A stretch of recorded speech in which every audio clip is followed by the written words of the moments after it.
America నుండి ఇండియాకి డబ్బులు పంపాలంటే ఇప్పటికీ ఆ పాత పద్ధతులేనా? అందుకే వచ్చేసింది మై పర్సు. Download now.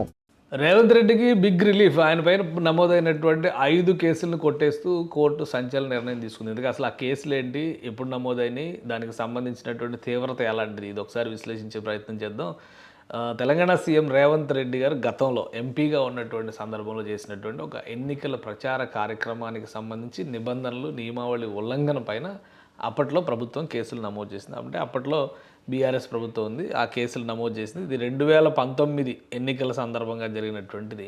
2019 ఎన్నికలు ఏవి, అప్పుడు జరిగినటువంటి ఎన్నికలు కూడా హుజూర్ నగర్ ఉప ఎన్నిక. ఆ ఉప ఎన్నికకి సంబంధించి రేవంత్ రెడ్డి ఎన్నికల ప్రచారానికి వెళ్ళారు. అక్కడ ప్రచారం చేయడానికి ఎవరు, ఉత్తమ్ కుమార్ రెడ్డి గారు ఆయన భార్య గారి తరపున ప్రచారం చేయడం కోసం ఈయన వెళ్ళారు. అయితే అనుమతి లేకుండా రోడ్ షో నిర్వహించడం వల్ల ట్రాఫిక్ అంతరాయం కలిగిందని, సమావేశాల్లో స్పీకర్లు వాడారని, ప్రజలకు అసౌకర్యం కలిగింది, ఇలా ఒక రకరకాల అంశాలతో కూడినటువంటి 5 కేసులు అప్పుడు నమోదు చేశారు 2019లో.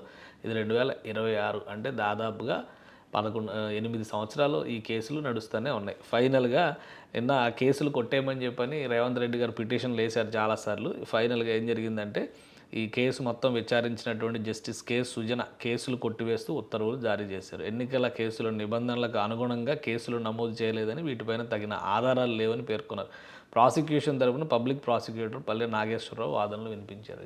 ఇవి ఖచ్చితంగా రాజకీయంగా కక్ష సాధింపు కేసులు అంటారు.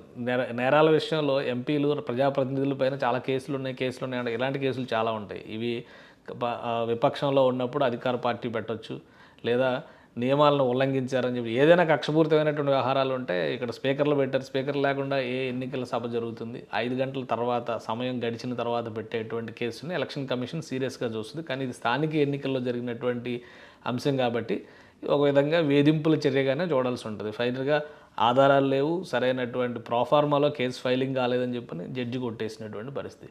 సో ఈ కేసు నుంచి ఉపశమనం, 5 కేసుల నుంచి ఉపశమనం రేవంత్ రెడ్డి గారికి వచ్చింది. అంటే ఆయన పైన నమోదైనటువంటి క్రిమినల్ కేసుల జాబితాని, లేదా వివిధ రకాల కేసుల జాబితాని ఇచ్చేటప్పుడు ఆ నంబర్ ఒక 5 తగ్గినట్టుగా మనం అనుకోవచ్చు. ఈ కేసు కొట్టేశారు, ఆర్డర్స్ కూడా రిలీజ్ చేశారు కాబట్టి మాఫీ అయిపోయినట్టే చూడాలి.